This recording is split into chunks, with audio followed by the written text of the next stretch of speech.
APC accuses the People's Democratic Party (PDP) of playing dangerous politics with banditry. And on the issue of rejection of the Electoral Act Amendment Bill, the Senate holds action to override President Muhammadu Buhari. This is Plus Politics. I am Mary Anna Cole.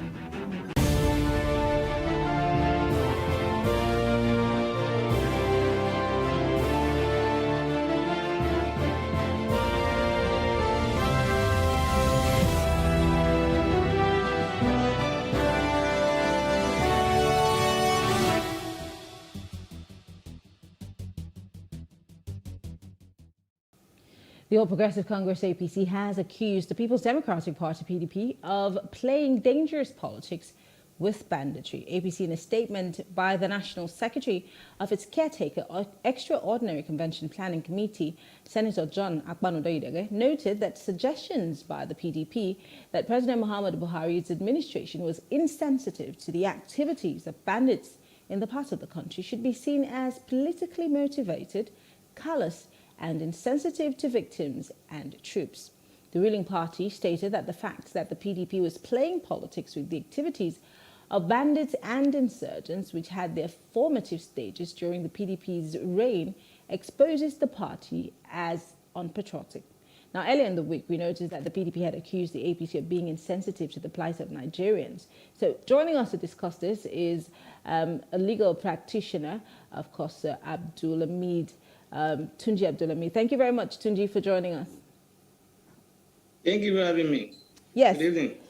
Tunji, this back and forth between the APC and the PDP has been ongoing. Now, I don't know if you have been following the news of the protests that have been going on in the north. Just a few days ago, what am I saying? Just yesterday, Mr. President was in Borno. Just before he got there, there was an explosion. And we've seen a line up of these activities happening back and forth. Let's leave the APC and the PDP out of it. Let's look at the administration and how they've handled the issue of banditry or even fighting terrorism in the country. What's your score? I think I will score the government 20%. They've done badly and poorly in terms of security. They promise a lot. There's nothing regarding that. You know, before when this government came in, we have only one security. Is it Boko Haram or something? And when they came, we have so many of them now. We have banditry, we have S-men, we have this and that, and they are just growing from one in confidence now in that world. They are growing in confidence because they now attack the way they like. You can see yesterday. The president was in Borno State, and before his face, they did their hearts. I think the government has performed badly in terms of security. Talking about the politicization of this issue, because of course it's the he said, you said, she said, pointing of fingers between the APC and the PDP. But let's look at the politicization of this issue. Now, when banditry began, the government refused at some point to deal with it head on.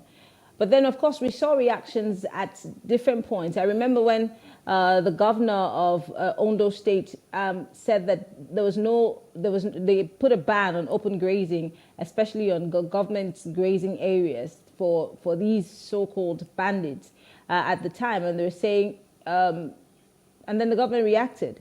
We also saw, pockets of these violence, and people were asking that the government took a stand of sorts at the time to deal with the issue, but then nothing was really done.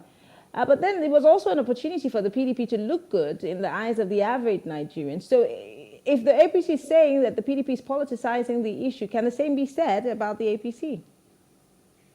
Well, I don't understand what they mean by politicizing the issue. Because if there's no opportunity for them to criticize or play politics, they won't play it. If you have been proactive in terms of providing security, if you have been proactive in terms of doing the needful, if you have been proactive in terms of curtailing what you call, in quotes, what's it called, banditry. I don't know what is banditry. I don't know who are those they call bandits. They are all criminal as far as I'm concerned. In fact, I want to believe that what we call banditry today, are probably the former Boko Haram, or some of them that transform into this banditry or what they gave them that banditry name. They attempt to trivialize what they are doing. So I don't. A situation whereby the government will have sympathy for those committing crime. Why can't you say that means they are compromised, as far as I'm concerned? Because we have seen a situation whereby a governor will come and give excuses why people are committing crime. We have seen a situation whereby members of the cabinet of the president will give excuses of why they are committing crime. Even the president has given excuses as to why people are committing crime. So if you can be doing that, what else do we call it? We call it sympathy for those who are committing crime. So as far as I'm concerned, whether they are playing police or not, the question is there insecurity? Yes, as far as I'm concerned. Has the government done enough to curtail the insecurity? No, as far as I'm concerned. So if you say that, how are you playing politics? Just like El-Rufai said that time, don't give us the room to play politics. Fix the insecurity. When you fix insecurity, we will not play game with it. But then there has been a lot of politicking around this issue and tiptoeing, of course. Remember when we, the media, had been told not to call them a certain name or, tag them, a certain ethnic group, which is all fair and well. But then the activities of these people were not addressed as terrorism. Now a court of competent jurisdiction has said these people have been declared terrorists. Where is the government in dealing with this issue or following in that light to make sure that terrorists are being clamped down on, especially the ones that are dealing with our people and killing them in their numbers? You see, I am not even concerned about whatever they tag them, whether terrorists, whether bandits, whatever. What I'm concerned about is about the government being active in terms of ensuring that there is security in the country. So there's nothing in the name. If you call them whatever you call them, and you're not doing anything, they can see. Can I just quickly come in there? It does matter, doesn't it? Because if a group of people are tagged bandits or thieves or, unknown gunmen, they're not necessarily terrorists. So you cannot necessarily attack them as you would attack terrorists without being, having our soldiers or security agents, tagged human rights abusers. So it does really matter if you look at it realistically, doesn't it? Yeah, I agree with you to an extent. But what I'm trying to say is that, look, whether or not you call them terrorists or whatever, it is what you do that matters. Since the day they've been declared terrorists, what has changed? Nothing. So what is the difference? That's what I'm talking about. So it's not about, we are told that they were not being attacked they are not using Tucano jet against them because they are not terrorists. Now they've been declared terrorists. We are not hearing the use of the Tucano jet on anybody. So we just bought the Tucano jet, we just kept them somewhere. They are just resting and enjoying themselves there. We just wasted money as far as I'm concerned. So in other words, if the government is not proactive in terms of providing security, there is nothing you can do. What I must criticize, whether even those who are not from PDP, who are ordinary Nigerians, once you criticize the government, and that is the problem we're having in this country. Once the government does not want you to criticize them, but once you criticize, and the government does say criticism as politics, there won't be solution. Government must accept the reality that they are not doing well in terms of providing security. Until they accept that, that's when they're able to say we have a problem here. But when the government is deceiving itself to say we have done enough to provide security in the country, then you can't get solution. You must tell yourself the truth, agree with what people are saying, find a way around it, look for solution, and then move forward. But if you are denying it, there can't be a solution to that insecurity as far as I'm concerned. It appears the government is compromised if you are trying to give excuses for why people are committing crime. Talking about compromise, that's where whether banditry, whether terrorists, they are all criminal.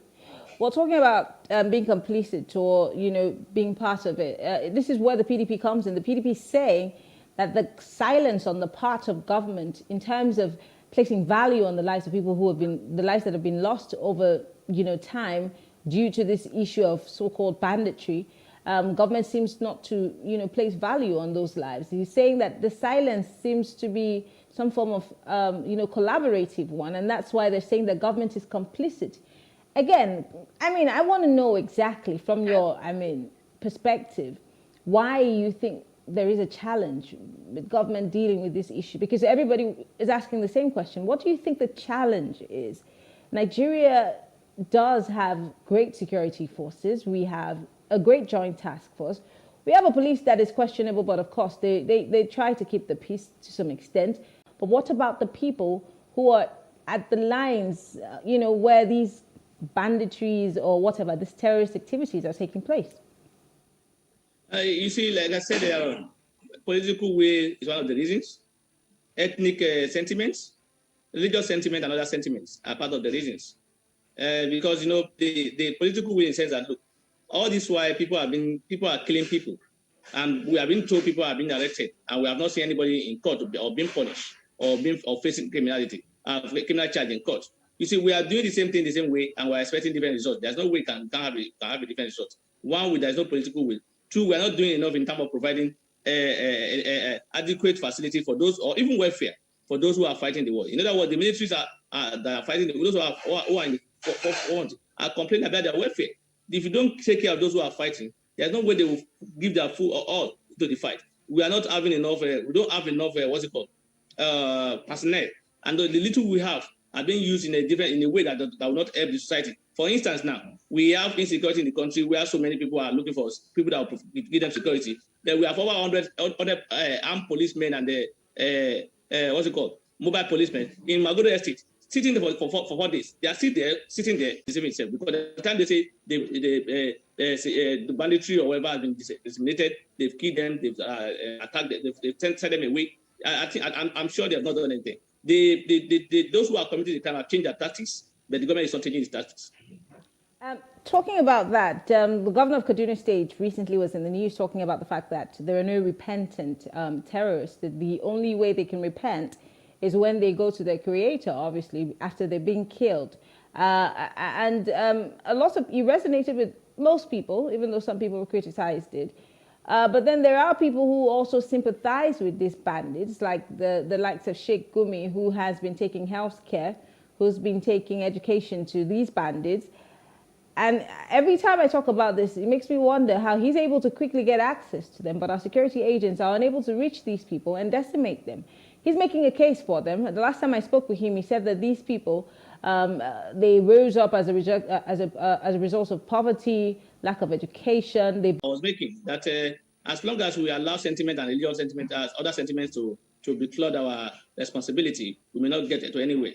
A situation whereby you see people killing people that have killed so many people, they are arrested, and we are told they are being considered for amnesty. They are being considered for what's it called? Motivation, or give them something, allowances or something for them to resettle and life. And those who have been killed, or those whose family, the relative of those who have been killed, are still languishing in what they call IDP, and then nothing is being done to survive. I don't know the difference between whether those who are committing crime are more valuable, they value them more than those who are of this government, because we keep talking about lack of political will, but there is political will to do with other issues that benefit our leaders directly, especially the politicians. Why is there no political will to deal with issues that are killing Nigerians in their numbers? The numbers have become just numbers these days, no more value added. It's just become normal headlines on our national dailies. So where do we go from here? And that is what the point is, that look, it's about political way. You and I cannot go and start taking a decision against those who are killing. Those in government that they want to bank, who are being harassed, and why those who are and their name being published by the fact of a name and shame. But those who are committing crime, after the Federation is telling us they can't publish their name because it will be contrary to the law. You can see the contradiction in that regard. So if you are protecting the criminals, you are giving them more courage to do more, and that's why we are where we are today. So we need to. The government needs. It's balance on the government. It's government. The security is on the head of the government, and the government should do more. There's nothing we can do than to talk and put pressure on the government, and so that's the only thing we can do. Except if I'm very sure that we're in a country whereby those in government don't resign, those in government don't. The National House Assembly or National Assembly don't impeach governor or president for violating the criminal, because as far as I'm concerned, like the insecurity we have in this country is violation of the Constitution, because the basic responsibility of government is welfare and security. Section 14 is very clear in that regard, and that has been violated as it is today. In a civilized country, the president will have resigned or will have been impeached. But in our own country, it's excuse for them. Finally, before I let you go, yes, you said in civilized country, and we're in 2021. These leaders visit these so-called civilized and progressive countries, and they speak and talk tough, and they sound all grand and dandy, but they come back here and do the same old, same old. I don't know. You're a lawyer, and some people complain about the slow, delivery of justice by our judicial processes in Nigeria. There are also people who say that even the instruments of democracy have been clamped down upon, so it puts the hand of the average Nigerian behind their backs, sometimes even maybe cuffed.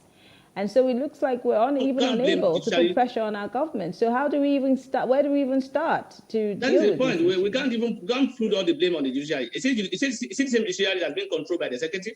It's the same judiciary that's been victimized by the executive. It's the same judiciary that's been harassed by the executive. So we are in a mess in the country in all aspects. The justice system is not working because there is no independent mind. Justice system is not working because you are not free to do what you want to do. Because the executive controls the security agency in the country, and they use it to harass other people who are trying to check them. If you are a member of the National Assembly now, you are trying to say the government is not doing this well. Since in their cupboard, before you point a finger, you should be ready for the aftermath. So should that also the onus not be on our politicians to have a clean slate? I'm not saying they should not have I'm not saying they can't pursue them. What I see most times is that it's only when you criticize the government or when you talk against the government that they go after you. And at the end of the day, nothing will come out of the case. Dino Melaye, they went after him so many times. Saraki went after them so many times. So many of them like that, they are all free now because there's nothing against them. So I'm telling you, they may have something, but when you are in government judiciary, it's not everything is not about judiciary. For a judiciary to give deliver judgment on the matter and do justice in the matter, the prosecutor, particularly in criminal matter, the prosecutor who is under the executive must present proper case. Are they doing that? Are they doing proper investigation? Are they presenting proper solid case before the court for the court not for the accused not to have a way to escape? Sometimes when they grab their charge, you see the charge with loopholes. Sometimes I think it's deliberate to give room for that person to escape. Sometimes it's incompetent on the part of those who are doing it, but nobody will be punished. So if you are not punished for wrongdoing, you continue to do it. So we're in a country whereby we condone everything. And that's why, and when anybody say the government is condoning criminality, I will not blame that person. You are right to say it because it appears so. Because you are not doing the right. How can you even think of giving amnesty to those people who have killed people? How can you even consider? I think we lost connection. Some of them are being considered to be put back into the military. As far as I'm concerned, those are the reasons why we are not moving forward. We need to do away with all this so that we can move forward. Well, Tunji Abdulhamid is a legal practitioner. We want to thank you very much, and we're going to have you on our next segment. But stay tuned, everybody. We'll be right back after this break, and we will be talking about the Senate's move to override President Buhari if it's a go or a no-go. Stay with us.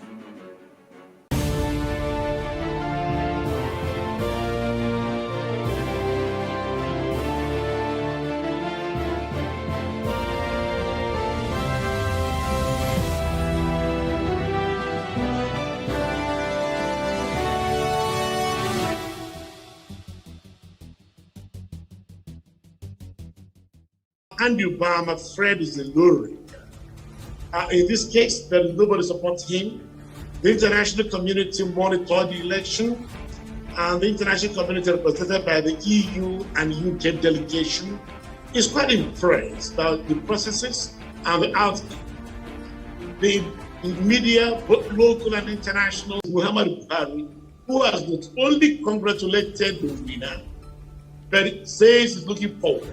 There is a hyper intolerance to holding divergent religious belief. Islamic State of West African countries. And what is the intention? To establish the Islamic Caliphate. So that means they are not willing to accommodate other religions. And it's not fair, really. Nigeria has such a rich heritage. It has such a rich history. We have another project, a really large one, in Epe. That's my culture. Preserving the Ajebu Kingdom. And there was a series of... Oh, that's Ekpe? Okay. Ekpe, exactly. And preserving sort of, the canals that are around and really defining where they are as well. And we're going to be doing that with LiDAR technology from the air. The truth is that the state government is just looking for a diversionary measure. They want a situation where people can be distracted from the real issues so that questions can not be asked about what our pensioners are passing through since the last 2 years of this administration. They don't want people to notice that civil servants have been passing through one verification or the other since the past 2 years. They don't want anybody to ask about what is happening with the local government funds and other maladministration that is happening. That is why they are using Ihedioha as a distraction. And unfortunately for them, the people are not buying into that. Imolites are wiser. They have shown that they know what is happening, and they have shown that they cannot be deceived. The truth and the reality of the matter is that all Nigerians can't leave the country. In as much as I hope and wish that can happen, it's still our country. And we have to deal with this. We have to keep on fighting. We have to keep on hoping. We have to still try and make our leaders accountable. Yes, there's despair amongst young people, especially with the way government is denying it. But there's some small glimmer of hope where another government, Lagos State government, released this report. We operate a federal system, and Lagos is a federating unit of Nigeria. So there is still hope. Just because some people at the center are denying it doesn't necessarily mean it didn't happen. It doesn't mean there won't be restitution. It doesn't mean that justice will not be served. We are hopeful, so we're not going to lose hope. We're happy that this happened because it means that there's some small hope. It actually gives us a sign of hope that things might change. You're able to afford Difficult this. to educate a hungry man. It is. You try to educate them. You tell them that don't sell your vote, this, that. And say, Marianne, you're right. I know. But you see, that election comes. The person is hungry. You've educated her. You're coming to work, you're busy every day. Then that person going for reps or assembly comes to her 2 days before elections. Gives them money and says to them, on election morning you get 2,000, and after the votes have been counted, come over, you'll get another 2. And you now come out, you've been to work, you won't even be there, you'll be reporting on the day of the elections, and the person comes out again and says, Mama, don't forget to vote your conscience. What conscience?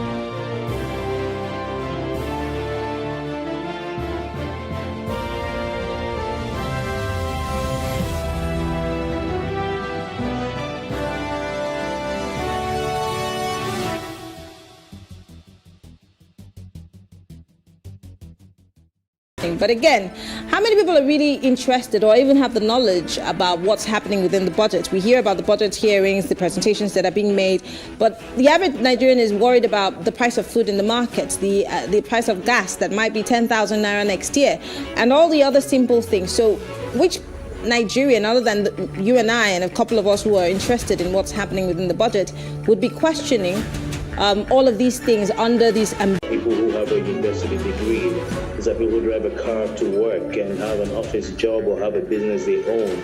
These are people who pay for their monthly subscriptions and different things like data. These people know what this means. And these are the people like you and I who should be speaking out about things like this. I mean, for a country that has consistently run a budget deficit since 2016 or 2015, Marianne, they say you should not spend what you don't have, live within your means. Nigeria right now is like a man who is borrowing to fund a lavish lifestyle. It's a man who is saying, give me money, I need to pay for my children's school fees. Please give me money, I need to buy some food for the house, and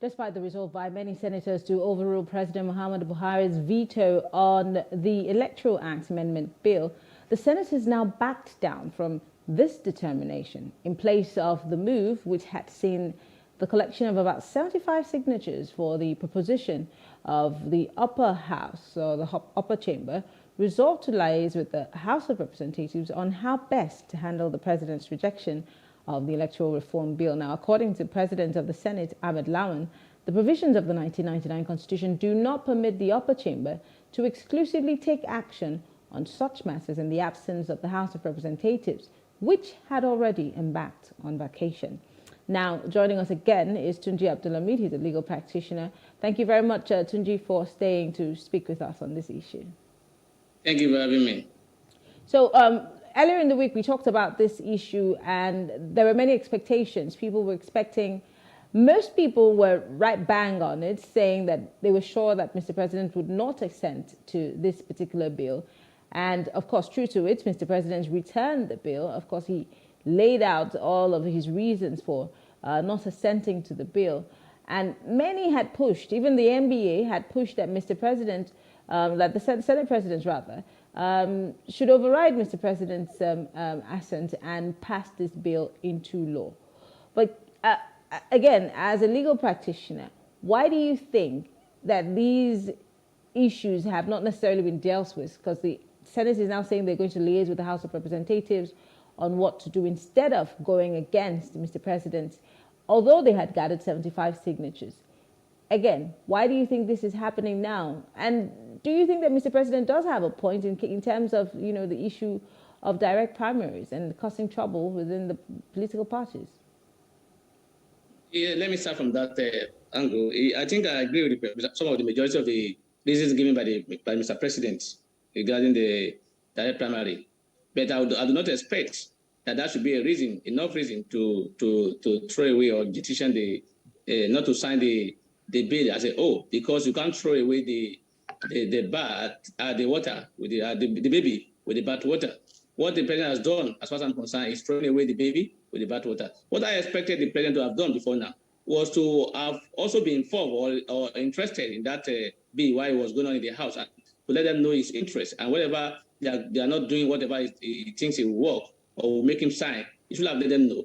They should have agreed and work together and return it back for them before the expiration of 30 days, for them to rework it and send it back to him before taking decision on it. Then now that he has taken decision, that will take the bill back to square one, and that is bad for us. And that was exactly what happened in the 8th Assembly, where the president was rely on there is no A or B. A, B is missing here, C is missing there, to reject a bill that was worked for over a period of years or months, and with a lot of money and time spent on it. So I think this attitude will not help us. The president should be concerned about the nation and not party interest. So I do not see what the president has done in that regard. But the president is a subject, or rather, he is a product of a political party. Of course, he would put party interests as a priority one way or the other, because he's also looking at interest. Don't forget, politics is a game of numbers and interest. So why would he not prioritize his party's interest? This is not about the party, because I know majority of the people at the National Assembly are from APC. And if that's the case, they shouldn't have even passed the bill at all. So his member of his party agree with the bill, and they even have confidence that bill is good for us. And if it's not about, I don't want to agree that it's about the party. The bill is not about the party, it's about a president in personal interest, or some people who doesn't want the president to sign it. Yes, like I said, I agree with some of the majority of the things that president raised in that, but I expected him to have done that before the expiration of that time, so that the bill will be reworked and then take back to the National Assembly review and then represented to him. As it is today, we are back to square one. And I'm not surprised that the National Assembly is not able to veto the president. Or I would not be surprised if they did not veto the power of the president in that regard. Well, joining us is Professor Richard Wokocha. He's an associate professor of public law at the Rivers State University. Thank you very much, Professor, for joining us. Thank you. So looking at this issue, like I said, a lot of people have been speaking. A few days ago, I spoke with a member of the House of Representatives representing Donga and federal constituency. He is actually a member of the People's Democratic Party, and he made an allegation saying that the National Assembly, which is led by the APC, which has the APC as majority, and of course this, Mr. President is also of the APC, he said that they have no plans whatsoever to activate this particular Electoral Act bill to make it law before 2023, that this is a game, according to him. He said it's a game and it's a waiting game of sorts, that they might just play, you know, the people until it's the connection there. But back to you, Tunji. The majority of those who are at National Assembly are members of the APC, and they really believe in that bill. That was why it was sent to the president. And I do not. I believe it was a ploy. I'm thinking so. I'm thinking so. Why would it be a ploy? I mean, if they didn't want it in the first instance, they would not be pushing so hard. And all of those deliberations that were made mostly by the number of people who were supporting the APC on the floor of the National Assembly in both houses. Why put in so much effort and not necessarily want it to come to fruition? If truly they believe in it, majority, they pass a bill because they believe the country, and if they are consuming, it's going to thin out INEC officials. One. There are also those who say that, well, now that INEC has said that, is that not going to be a concern of sorts? So if the president is saying parties have a constitution of sorts that they should follow, they should amend those constitutions before we say, well, it's law that you can have a direct primary across boards. Should that not be something that we... Since we are acting in the best interest of the country, not just to sit back. Of using, INEC has said it's not too complex for us, we can do it. Presidential assent have succeeded in putting pressure on the president. You saw them meeting with the Attorney General and urging the Attorney General to advise the president against it and all that. So it wasn't a function of, oh, this, what is prescribed in the bill would be impossible for us. And by the way, how do you determine what is expensive and what is not? As a public and as a nation, if the responsibility than what this one will cost. So I do not, those reasons don't make sense to me. Is it that it will be too expensive? Therefore, let us keep robbing the people and let politicians run their show, continue to run their show. Are we thinking about this country? Are we thinking about developing this country? Are we learning from the experiences of the past and the present experiences? Or we just want to be marooned the way we are and allow those in control to continue to be in control? It's usually difficult to think of leaving a position and moving to the next level. It's expensive about it because you are spending much more on irrelevant things. Okay, I want to go to something that was said by the Center for Anti-Corruption and Open Leadership, CACO. Now, they urged lawmakers to revisit the bill with the inclusion of the disabled and other issues that the bill had initially failed to, add to it. Now, they're also saying that the bill failed to cover corruption among political parties, inclusion of women and youth, disabled persons, experiencing a total blackout in parties at different levels. They've even said that nobody's willing to lend these people support. So they're saying it's not just enough for you to bring back this bill, even though the president has not assented to it, add the necessary things, and then, of course, go ahead and pass it into law because you have the powers. But do you think that it is advisable? Now, you're a lawyer, so you would be able to tell us this. Is it advisable for the National Assembly to even take into consideration all of these other amendments? Will that not, again, drag on? To me, I think that what is critical and what needs to be done is to override the veto of the president.